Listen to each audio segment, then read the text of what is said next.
when a murder is discovered. And what you have is a young lady who is in a suitcase which has been deposited on a railway embankment, covered over by twigs and other foliage. It doesn't just destroy one life. And then you find out what really happened. You read it in books, you see it in TV shows and everything else. It's really tough. Well, there isn't a day go by that you don't remember something. It tears communities apart.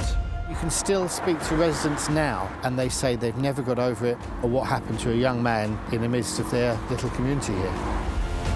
It's up to the police to not only solve the mystery.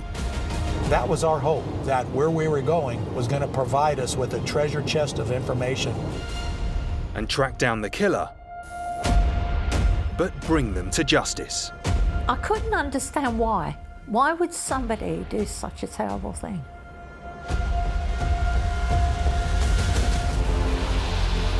On today's programme, a 27-year-old recluse is accused of killing his mother. It was a nightmare. We had been living in a nightmare. He was also said to be incredibly intelligent, but definitely he was socially awkward, and a lot of people thought he was weird. While his father was missing. The whole bathroom was covered in newspapers. They were soaked with what appeared to be blood. Meet the murder detectives. The first thing I noticed when I went in, I glanced up and saw the lines of blood splashes across the ceiling. Who reveal how they caught the killer. I realized that we had maybe one murder and maybe two on our hands.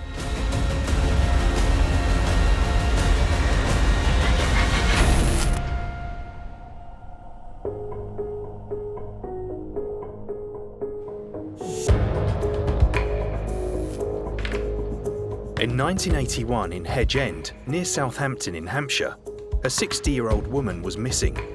Her friend, a doctor, felt something was very wrong and called the police. He was really worried about this lady, and he was genuine. My first impressions were that this was not just a missing person. Something had happened to this lady. DCI Mike Southwell from Hampshire Police took on the case. The woman was identified as 60-year-old Leah Rosenthal. Local journalist Richard Slee has reported on dozens of missing persons cases, but this one was different. This was a really unusual case because Leah was not your typical subject. She wasn't a teenager who'd had a fight with her family. This was a mature woman. Why on earth would she go missing all of a sudden? Leah was visiting her son Daniel in Hedge End. Mike Southwell was used to cases like this not ending well. I've been on about 14 murders, either as the SIO or on one of the squads, all different sorts. In the town of Hedge End, Detective Constable Cliff Ball joined the investigation. There's nothing ultra special, ultra crime ridden about it or anything. It's a normal environment. Bittern and Hedge End has changed enormously since the time that we were talking about, 1980-81. It was just one small village of Upper Northern Road, but now it's one of the highest populated places in Hampshire. Leah Rosenthal had last been seen at her son Daniel's bungalow. Today, it's owned by Janet and Frank. It's quiet, very nice. Peaceful? Yes, yeah. Yes, very peaceful. Nice neighbours. As is usual in a missing person case, Mike began by tracing Leah's last movements. The man who had reported her missing had spoken to her the previous day. She told him that she had had a strange phone call from the authorities in Paris stating that her husband had gone missing. Leah and Milton Rosenthal were separated and they were living independently. It's thought they disagreed over how to bring up their son Daniel, and this contributed to their breakup. But they were a close couple and they kept in regular contact. Milton Rosenthal lived in Paris. The doctor told Mike that Leah had made arrangements with him to go over to France to look for her husband, but she never called back. The doctor hadn't heard from her for 2 days, even though they'd made plans. The next day, he tried to call her at her son Daniel's house. He tried all morning, and there was no answer. The following morning, quite early, he rang the number again, and this time, Daniel answered the phone. And he merely said, "My mother has returned to London," and put the phone down. He phoned back several times afterwards, but on each occasion, the receiver was lifted and then replaced. Both Mike and the doctor thought Daniel's behaviour was strange and feared he had something to do with his mother's disappearance. It would have been fairly routine to consider the family in the first instance. You always start with the most obvious individuals with the closest connection to the suspect, and then you can, kind of begin to rule them out fairly quickly by, their movements around the time when the person went missing. Mike also learned Leah had severe multiple sclerosis that affected her mobility. She was in her 60s, and she could only walk with 2 crutches. And I got the impression that the doctor was fearing for this lady's life. Mike sent a unit round to Leah's son's house, where she was last seen. He also began looking into her husband's disappearance and phoned his apartment in Paris. To my surprise, a young lady answered, who turned out to be an American. When she learned that she was speaking to a British police officer, she broke down in tears. She could hardly speak, but I managed to get from her, "Daniel's killed his father." A simple missing person call had rapidly turned into a suspected murder. But with no body, Mike sent a team to Daniel's house in Hedge End to talk to him. We are now coming in the road where this happened, and here is a bungalow. I must say it looks much, much smarter than the time that I saw it all those years ago. Philip, a painter, was Daniel Rosenthal's next-door neighbour. He was a very, very quiet, personal man who kept himself to himself. I found him odd, but to be quite honest, I felt he was nuts, mad. I only met his mother once, not long after they bought the bungalow. The last time we saw her, she was sort of struggling down the slope. After that, we never saw her. Les Cullen, who lives across the road, also saw Leah arrive at the house. We watched her being helped from the taxi down the slope to the bungalow. He made a distinct effort to stay out of her sight, and she was not at all welcome when she got into the house. And we never saw her again. Nobody had seen Leah Rosenthal for days. Mike's suspicions grew. My thoughts at that point is Mrs. Rosenthal is dead. When that happens in a case, everything changes. You pull out all the stops. In the Rosenthal case, one of the challenges there is that you haven't got a body, and there's complicated decisions around actually when do you decide that a missing person case is elevated to a murder investigation, because of course you can't be so certain if there isn't a body. With a team already on the ground, Mike radioed through to his detective sergeant and told him to arrest Daniel on suspicion of causing serious harm to his mother. I said, bring him to Eastleigh Police Station, where you and I will interview him. Mike also ordered a search of Daniel's bungalow. It was a weird feeling. You have the feeling that there was something terribly wrong with this place. The place was disgraceful. There is nothing but dirt and filth everywhere. The search for Leah Rosenthal was now a murder investigation.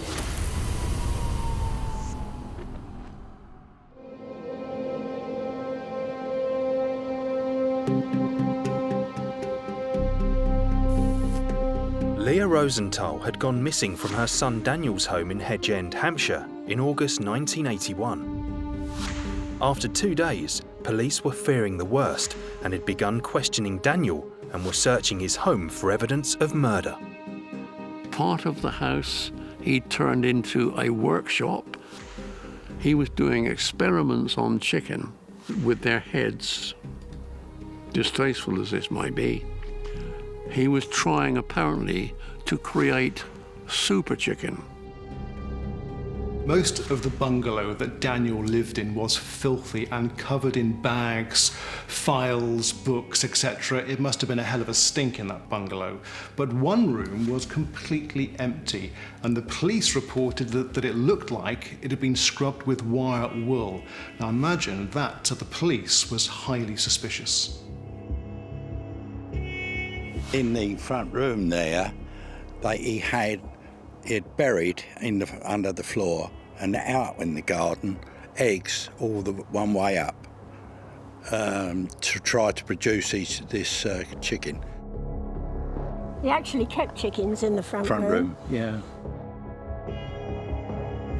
As you went through the house at that time,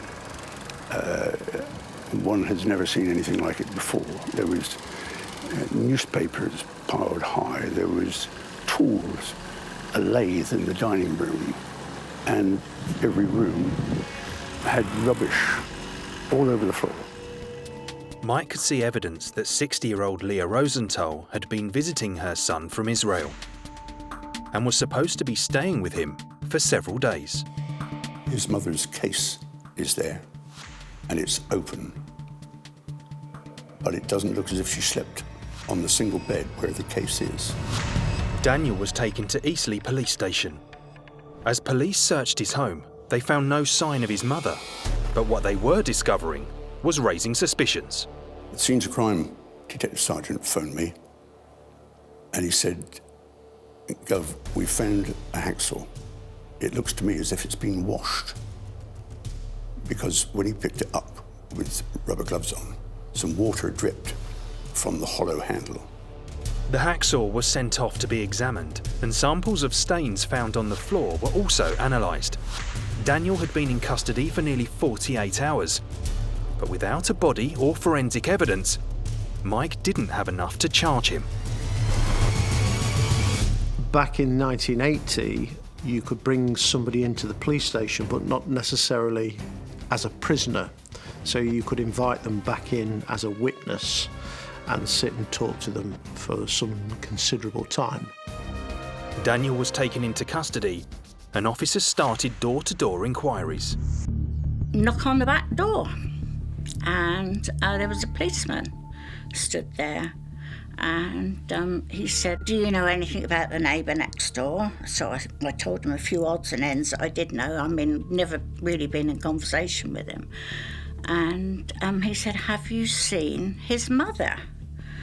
So I said, "Well, not for quite some time. The last time we saw her, she was walking very gingerly down the driveway." Neighbours Philippa and Les revealed more about Daniel's unusual behaviour. I used to see him out in his garden, and he'd just be laying flat on the grass. All the grass was long, but he'd be laid there, face down, flat on the grass. He could be there for a couple of hours. Middle of the night, you would suddenly hear, wee, bang. He'd be letting off fireworks on his back patio. I was bothered by it because I thought, well, you know, if he can make fireworks, he could do anything. You know, I worried for the family's safety. He never mixed with anybody, he never spoke to anybody. He was purely and simply a loner. Used to walk around with his head down on his chest. Never looked up, never. While Daniel's bungalow was being searched for evidence of his mother, Mike returned to the accusation that Daniel had killed his father Milton in Paris. He called the American housekeeper back. She told him she had been doing Milton's ironing when she last saw Daniel. She said the ironing took her about an hour and 40 minutes. And the whole of that time, she said, I think the sink and the bath and maybe the shower was all on at one time. I could hear it. He came out of the bathroom and she said, he looked at me in a strange way. And he stared at me and he said, I want you to go now. And she was frightened. And she left. That night, the housekeeper heard Daniel drive away, and the following morning, she went back into the flat. The whole bathroom was covered in newspapers, old cloths, old clothes, and they were soaked with what appeared to be blood. And so she reported it to the police. Mike knew he would have to visit Paris to investigate Daniel's father's disappearance. But first, he came face to face with the suspect himself. Daniel was dirty. He smelt. He looked as if he hadn't washed for months. He was fidgety, uncomfortable. And as soon as we started speaking to him, I realized that we had maybe one murder and maybe two on our hands. Daniel's bungalow had been sealed off as a crime scene, and forensics were meticulously going through the contents. Mike asked Daniel about his strangely empty room. He said it was in such a mess I had to clean it. He does experiments with chickens. He's got a polythene-framed laboratory in what would be his lounge.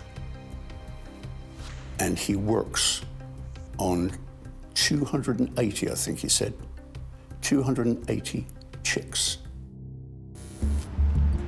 As Mike learnt more about Daniel, it became clear he had not had an ordinary life.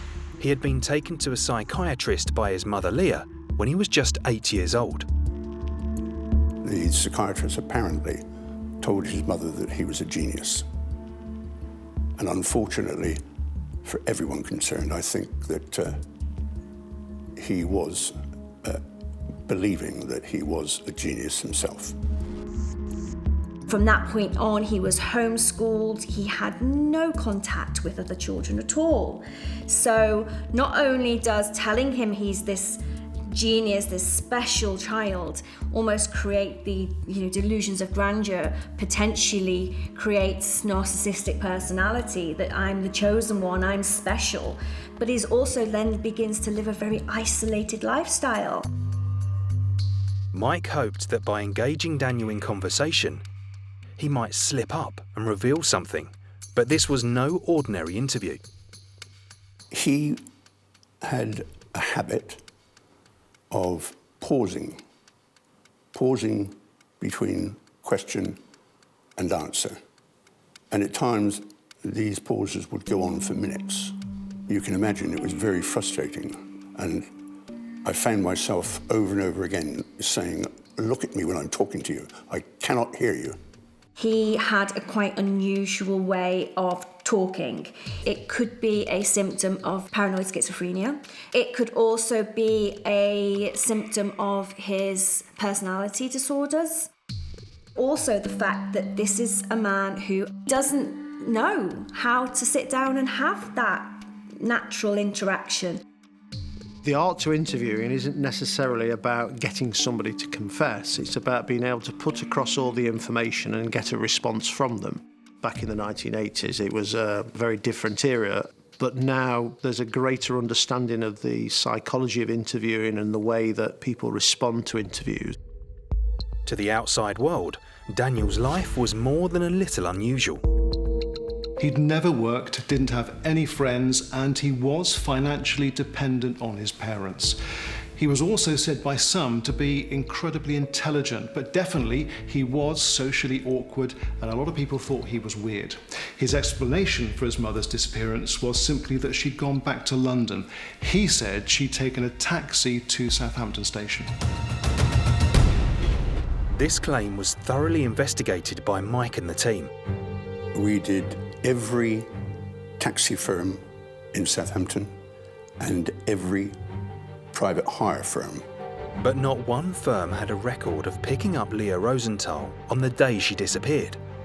Daniel's story fell apart.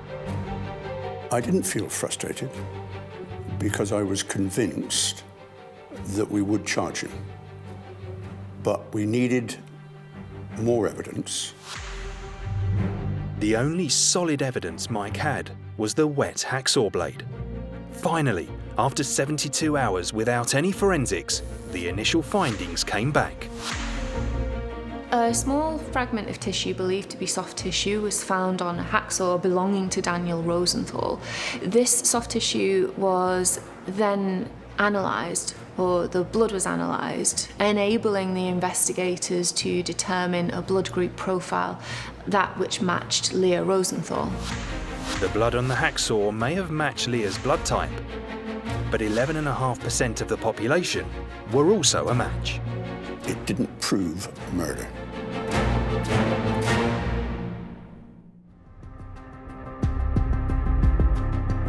In Hedge End, Hampshire, Senior Investigating Officer Mike Southwell believed Leah Rosenthal had been murdered by her son, but he had no concrete proof. His team on the ground were searching for any proof Leah was in fact dead. Daniel's neighbours had noticed something unusual about his bungalow. It was during the summer, sort of spring, summertime, when the weather was getting warmer. We used to get some horrible smells. We couldn't work out what the smell was, so we looked over the wall and we saw there was a couple of black sacks tied up, and we sort of decided that's where the stench was coming. This wasn't the only story the neighbours had about Daniel's strange behaviour with rubbish. One morning, the dustmen were coming along the road and he began to follow the wagon up the road. And I did say to my wife, come and look at, we called him Fruit and Nut. Come and look at Fruit and Nut, he's following the dust wagon up the road. Where you're accusing somebody of murder and you haven't got a body is really, really challenging, because actually that individual, all they've got to do is sit back and say, prove it. Mike was convinced that Daniel had killed his mother and was gathering evidence. Tests on blood found between tiles in the empty room showed it was the same blood type as Leah's. So we had a pretty good idea that that is where he cut his mother up. In the lab, the small fragments of flesh found on the hacksaw were being examined. If the origin of that tissue is somewhere so deep within the body that that individual could not possibly survive without, then it may indicate that the individual is in fact deceased. While the team waited with bated breath for those forensic results, Mike continued to interview Daniel about the only thing he was happy to talk about, his chicken experiments. We know that Daniel experimented on the brains and embryos of chickens. When he was interviewed, he said he chopped the heads off the chickens initially, but he had to stop doing that because then they would run around afterwards with no head, which would have been a bizarre sight. So he said he now injected these chickens with poison, but he never said why he did these experiments, only that when he got these results back, whenever that would be, he says he would be world famous. I think this is an aspect of his delusions, his delusional thinking. He could have been being told to do these experiments, and it's a delusion and a sign that the man was very, very unwell. In addition, we do see that cruelty to animals is something that's correlated to quite extreme violence. He told me how he got rid of the remains of the chickens, that he put them in these plastic bags. He said the dustmen come round once a fortnight for the black bags. And they give me permission to throw it in the back. My immediate reaction to him was, what has he done with his mother's body? Mike asked Daniel where he bought his black bin bags. Daniel revealed it was a shop called Wise Buys in Bittern. We made inquiries at Wise Buys, and of course, the couple who ran the shop did not know Daniel, and so it didn't happen. It didn't help at all. It was a dead end, but every lead had to be investigated, and Mike was nearly out of time. I knew that the fourth day was going to be the last day. We would either have enough to charge him, or we would have to release him on bail. The breakthrough came on the last day, just after lunchtime. Mike got a call from the forensic pathologist who had been examining the tissue found on the hacksaw. This tissue was from so deep a part of the human body that unless that human being was on an operating table, then that person must be dead. That's all I needed to prove that she was dead. 27-year-old Daniel was charged with the murder of his mother Leah, even though her body had not been found. The press got hold of it the moment that we had charged him. This was such a good story because it had all the key ingredients. Sympathetic, innocent victim, mad scientist suspect, and this weird setting of the bungalow. The chicken experiments, the chicken wire, the headless chicken stories. The fact that Leah's body has not been found also gives it an edge of mystery. Daniel's neighbour Philippa was deeply affected by the news. Absolute panic, fear. I went to my doctor and asked to be put into Noel Hospital because I thought I was going to go mad. It was a nightmare. We had been living in a nightmare. Now Daniel had been charged with Leah's murder, Mike had travelled to France to investigate the disappearance of his father Milton from his home in Paris. I was hoping to find evidence of a like offence. If Mike could find evidence that Daniel had killed his father in his home, this could be admissible in court and help convict Daniel of his mother's murder.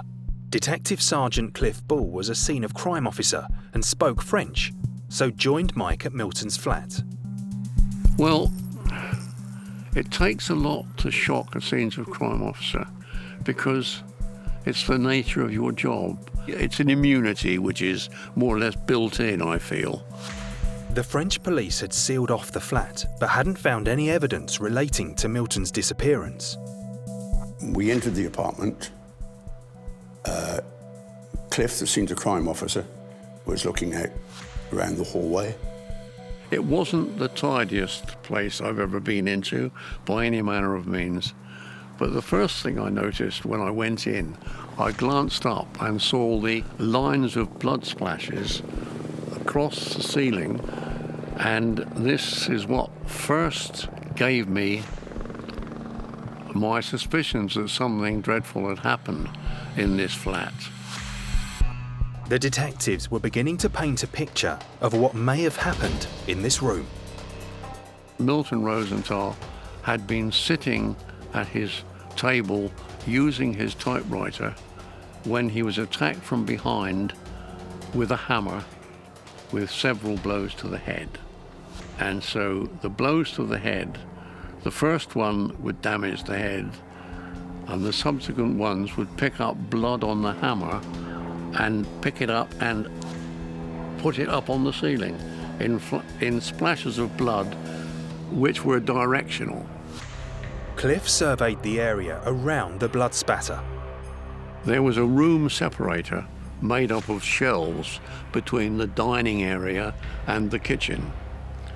These shelves were behind the table where Milton Rosenthal had been sitting when he was on his typewriter.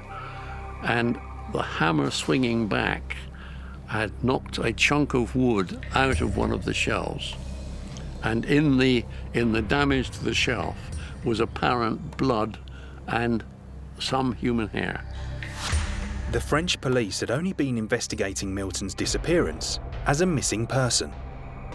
The challenge of any investigation is understanding the mindset of the investigators. So if the Parisian police had gone round to the flat on the basis that it was a missing person and they just looked and the door was locked and there was no damage to the windows, etc., they would have just viewed it as a missing person.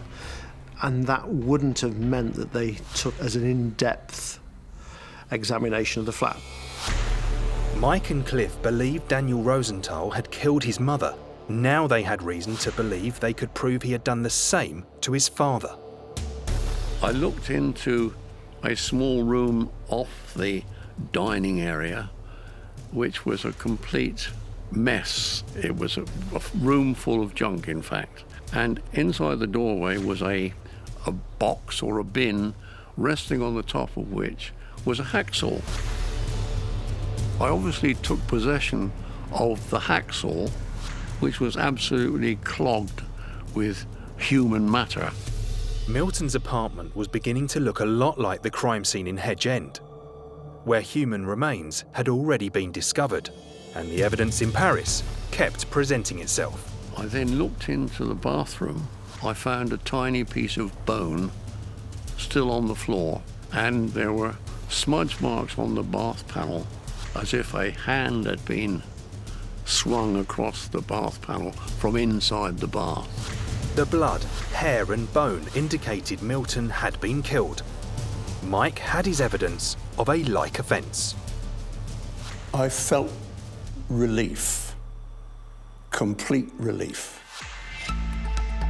The British team were surprised the French authorities had not come to the same conclusions as they had. Someone had obviously got it wrong and didn't look far enough and certainly didn't listen. The housekeeper was a crucial witness who could testify to Daniel's behaviour. But Mike and his team couldn't charge Daniel with his father's murder as it was on French soil. Mike returned to the UK and started a massive search for Leah's body.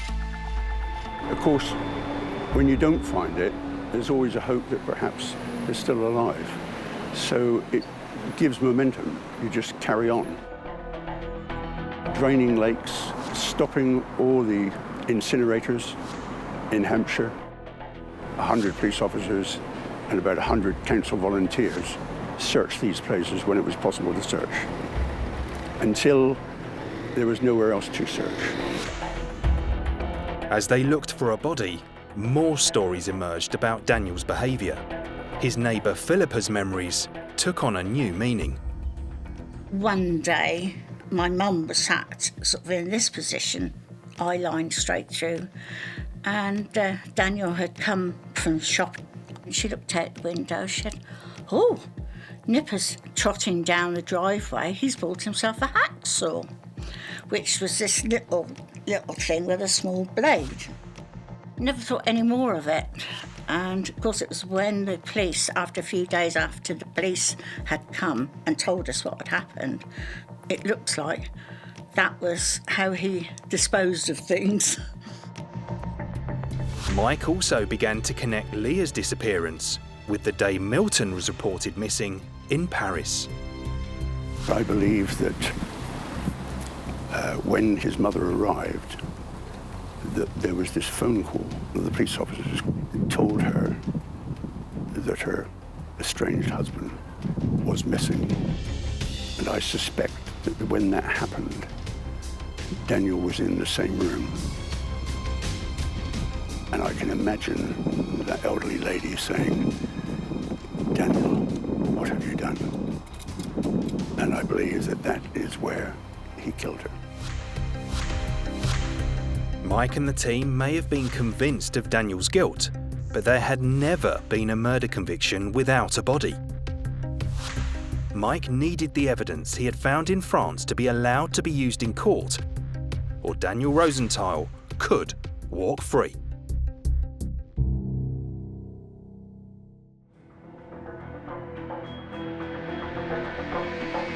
In the summer of 1981, a quiet area of Southampton had been rocked by the arrest of Daniel Rosenthal for the murder of his mother Leah. Police also believed he had murdered his father Milton in Paris. How you could bludgeon your father to death when he's sitting at a typewriter typing. How could you possibly do this? It's an abnormal thing to do. Mike presented the evidence found at Daniel's father's flat, the blood, the hair, the bone, to a judge who could decide if Mike could use it in court to help prove that Daniel had killed his mother. You've always got in the back of your mind, this could all go wrong. You'll get a jury that it needs 1, 2 intelligent people, for people who are not sure, to turn that verdict around. Just 2 weeks before Daniel went to trial, Mike and the team got some extraordinary news from France. A farmer was clearing up his fields, which is next to a railway line. And he had been noticing that people appeared to be throwing rubbish out of the train over the hedge. He saw what he thought was something to do with an animal which had been eaten by foxes or something similar. So he then opened up some bags, and in it he thought that there were pieces of his animals, maybe sheep or beef, which he had both of. And he got down from his tractor and had a look at it and turned it over. And he saw that it was the pelvic region of a human being, and apparent, in his view, were male genitalia. A body which is headless and handless. The absence of a head or hands in an investigation like this can impede identification, but it certainly doesn't make it impossible. Depending on the condition of the remains, you'd create a skeletal inventory of what was available. You could begin to look at soft tissue analysis, or you may be able to look at age estimation from some of the bones, including the ribs and the long bones. The site was 80 miles from Daniel's father Milton's home. And that wasn't all. On 2 of the black bags, there is a small, sticky, yellow price ticket, and it says, Wise Buys, Bittern.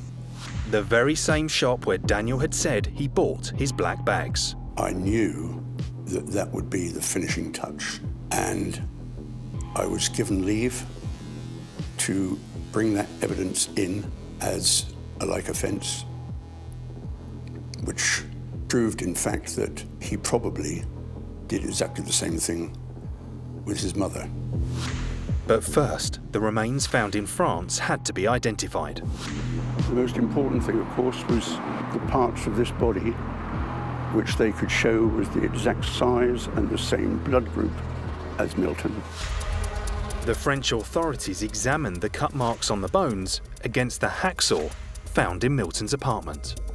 The information from cut marks on bones is commonly used when compared to a reference database, so we'll be able to compare the striations that the hacksaw is known to create on bone, compare this to evidence seen in the case. They were able to match the bones that they had up against the hacksaw that we found. We didn't find all of Milton Rosenthal. It will never be found. I mean, it could be anywhere. Think of anywhere you could put. How many pieces you're going to dismember a body into to make it portable? Legs, arms, head, chest, abdomen. You think to yourself, my goodness me, what sort of person could do this? Not a normal person at all. On the 16th of June 1982, Daniel Rosenthal went to court in Winchester, charged with the murder of his mother Leah.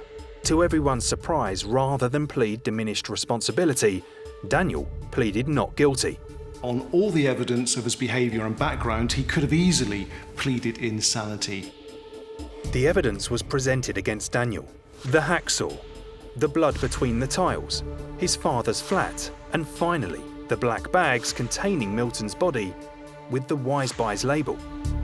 I watched Daniel very closely when that evidence was given, and his face changed for the first time. Against the advice of his defence counsel, Daniel insisted on giving evidence in court. He would speak with his head bowed, and he would be speaking to the ground, answering whatever you asked of him. He would never look you directly in the face, and he spent a lot of time deliberating on his answers. He told them that his father had been followed for years, and so had he, by the American CIA. And it was quite obvious to him that they had assassinated his father. After Daniel's evidence, the judge did his summing up and instructed the jury they should not return for at least 2 hours. But they sent a message that they had completed their deliberations in 1 hour and 5 minutes and wanted to come back. The foreman said that they had come to a unanimous decision, and he allowed them to give that verdict, and that verdict was unanimous guilty. In his sentencing, the judge referenced Daniel's not guilty plea. He said, "No one has come into my court to tell me that you are insane or that you have any mental problems whatsoever. And I can therefore only come to one conclusion, and that is that you are just plain evil. And I sentence you to life."